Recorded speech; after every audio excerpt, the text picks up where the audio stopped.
जय हिंद। स्वागत है आप सबका खुशी ग्रेट लाइफ में। साथियों, अभी हम लोग हैं बासोपट्टी कृषि कार्यालय में और यहाँ पे एक सर है जो आपको सामने दिख रहे हैं।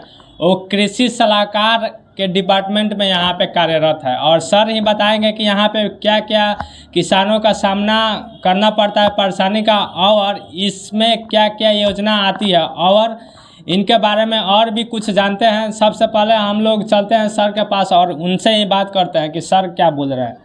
नमस्कार सर आपका। नमस्कार। बोलिए, क्या पूछना चाहते हैं? सर हमें पूछना चाह रहे हैं कि आज जब इस समय वैज्ञानिक दौर चल रहा है, हर तरह से सब कुछ चाह रहा है कि डेवलप हो, उसके बावजूद उसके हमारे किसान भाइयों को बहुत सारा कंप्लेन था कि जो कृषि सलाहकार सर है उसके बाद भी बहुत लोगों का कुछ कहना है जो उनकी आवाज़ जो है ना गवर्नमेंट तक नहीं पहुंच पा रही है, और खाद भी समय पर नहीं मिल रहा है या वैज्ञानिक ढंग से खेती भी फिलहाल नहीं हो पा रही है। आपसे उसी मैटर में हम बात करने के लिए आए हैं सर आप बताइए सर क्या क्या परेशानी का सामना करना पड़ता है। इसमें जो है किसान गवर्नमेंट जो है किसान सलाहकार की नियुक्ति पंचायतवार की, उसमें जो है वह एक पंचायत में एक कृषि कार्यालय खोलकर और किसान सलाहकार को प्रतिदिन बैठना है। और यहाँ पर जो है इस कार्यालय में यहाँ के इस पंचायत के जितने भी किसान हैं, किसान बंधु हैं, वो है अपनी समस्या लेकर आएंगे। हमारे पास जो भी योजना आएगी या जो भी समस्या होगा वो हम हमारे पास प्रस्तुत करेंगे। हम उस समस्या को अपने से ऊपर जो स्टाफ हैं, जैसे कोऑर्डिनेटर होते हैं, एग्रीकल्चर कोऑर्डिनेटर, तो एग्रीकल्चर कोऑर्डिनेटर टेक्नीशियन हो गए, आप में जैसे व्याधि वगैरह लग जाती है फसलों में, या नए ढंग से जो वैज्ञानिक तौर तरीके से कृषि की जा रही है, गवर्नमेंट जो दबाव दे रही है किसानों पर कि वह वैज्ञानिक तौर तरीके से कृषि करें, उसमें जो है रासायनिक खाद का उपयोग कम करें और कंपोस्ट खाद का उपयोग ज़्यादा करें। लेकिन सर आज जो है आज के डेट में अगर बोला जाए तो रासायनिक खाद शायद इसीलिए नहीं मिल रही है क्या, कि क्या रीज़न है कि यूरिया नहीं मिल रही है, जिसकी वजह से लोगों को परेशानी इतना ज़्यादा करना पड़ रहा है कि जो 268 रुपया का बोरा है लगभग में, वो लगभग 540 रुपया में मिल रहा है। सर इस पर आप क्या कहिएगा? इस पर तो सरकार और स्टाफ दोनों का जो है वह इति है कि दुकानदार जो है वह सही रेट पर बेचे। 266 रुपया यूरिया का रेट गवर्नमेंट फिक्स की है, उसी रेट पर देना है। लेकिन कुछ जैसे कुछ लोग हैं, दुकानदार से बात हुई हमको, तो वो लोग बोल रहे हैं कि जो उनको होलसेलर जो है वह खाद देता है, वहीं पर पैसा वो अधिक ले रहा है। लेकिन उससे उनका बहाना भी हो सकता है, ऐसी बात नहीं है। लेकिन सर सरकार इस पर कार्रवाई नहीं कर रही है, और जब एक कोई ना कोई फसल जब लगाने के समय आती है तो उस समय कोई ना कोई खाद नहीं मिलता। ज़्यादातर हमेशा ये 2 साल से लगभग यूरिया का प्रॉब्लम चल रहा है सर। तो यहाँ तो आपका जो खाद का स्टॉकिस्ट है, इनका जब उन लोग खाद का जवाब वो लोग देंगे कि डिस्ट्रीब्यूटर को वो लोग क्यों नहीं उपलब्ध कराते हैं। वो जब डिस्ट्रीब्यूटर के पास आएगा खाद, तब हम लोगों के निगरानी में उस खाद को बांटना है। ठीक है सर। और लेकिन और सवाल है कि जब आपसे आपके पास जो किसान जो आते हैं तो आप लोगों के पास आते हैं ना कि जो सलाह करने के लिए, तो उस तरह से खेती करते हैं क्या वो लोग? खेती तो यहाँ होता है, अपने यहाँ होता है, लेकिन बहुत लोग चूँकि साधन उपलब्ध नहीं है, सभी किसान के पास साधन उपलब्ध नहीं है। जैसे मान लीजिए, और ये साधन उपलब्ध नहीं रहने के कारण यह होता है कि मान लीजिए कि अगर बीच में प्लॉट हमारा पड़ रहा है या किसी किसान का पड़ रहा है, उसके बगल में जो है वो दूसरे किसान का है, और रोड के किनारे जो है वो तीसरे किसान का है।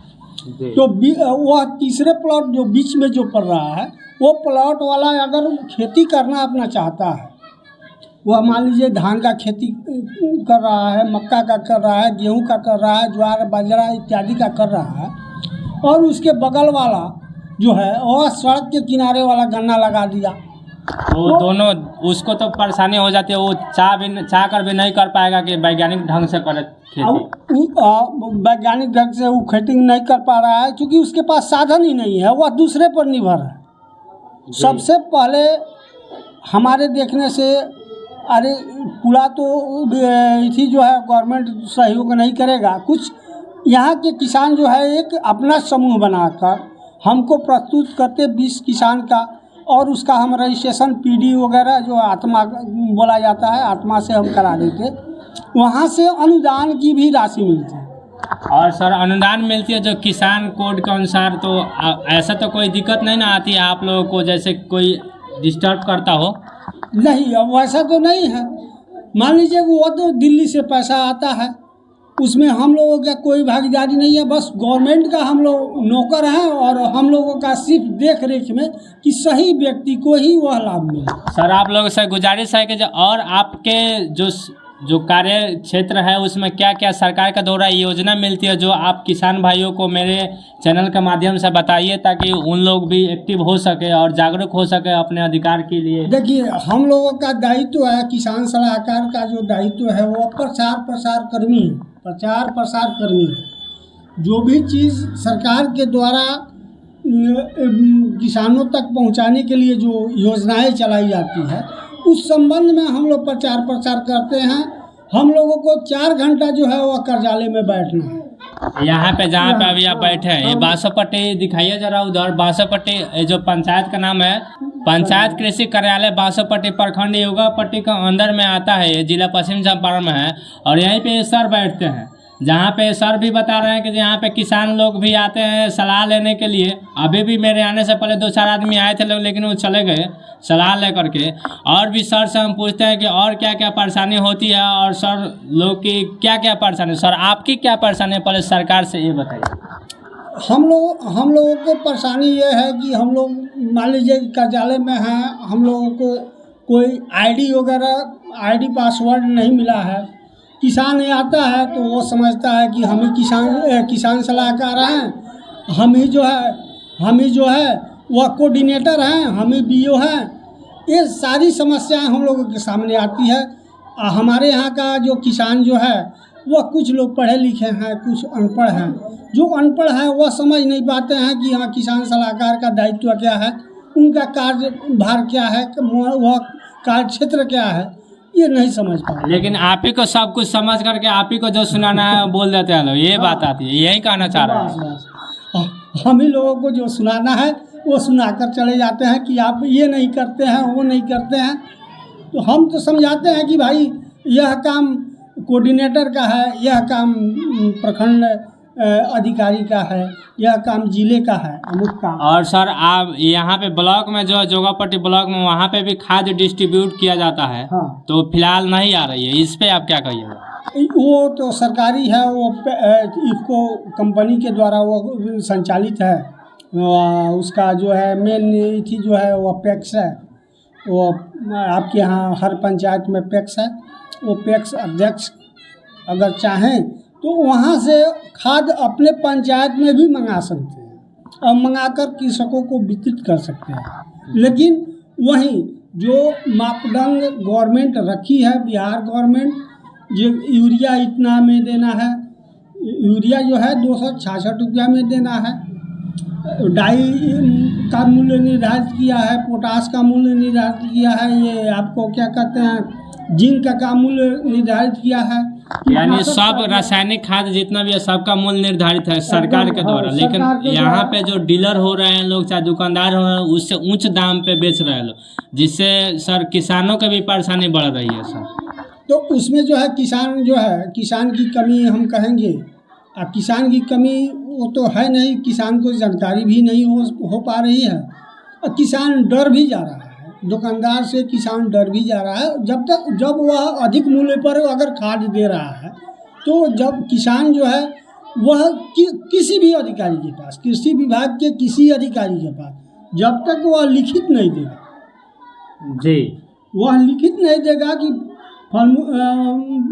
अमुक दुकानदार द्वारा जो है वह हमसे इतना यूरिया का दाम इतना लिया गया, डाई का दाम इतना लिया गया और उसका वास्तविक मूल्य यह होना चाहिए, सरकार द्वारा यह मूल्य है।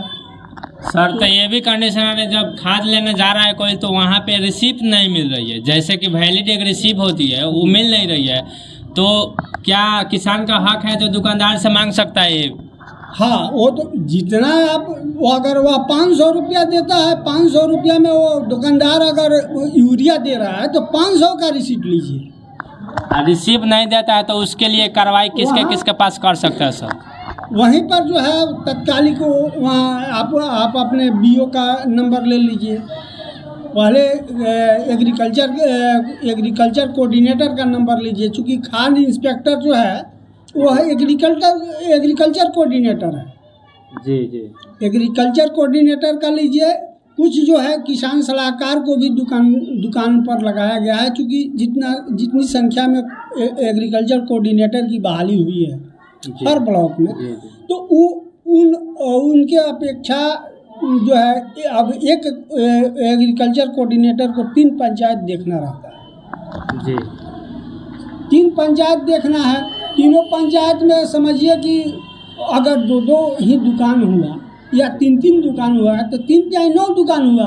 जी जी। तो एक व्यक्ति 9 दुकान को एक बार में तो कवर नहीं कर सकता है। लेकिन अगर किसान लोग चाहे तो ये जो उच्च रेट पे खाद ले रहे हैं या कोई सा भी सामान खरीद रहे हैं जो फसल के लिए उपयोग होते, तो वो लोग चाहे तो इसे रोका जा सकता है। जी जी। अगर किसान अगर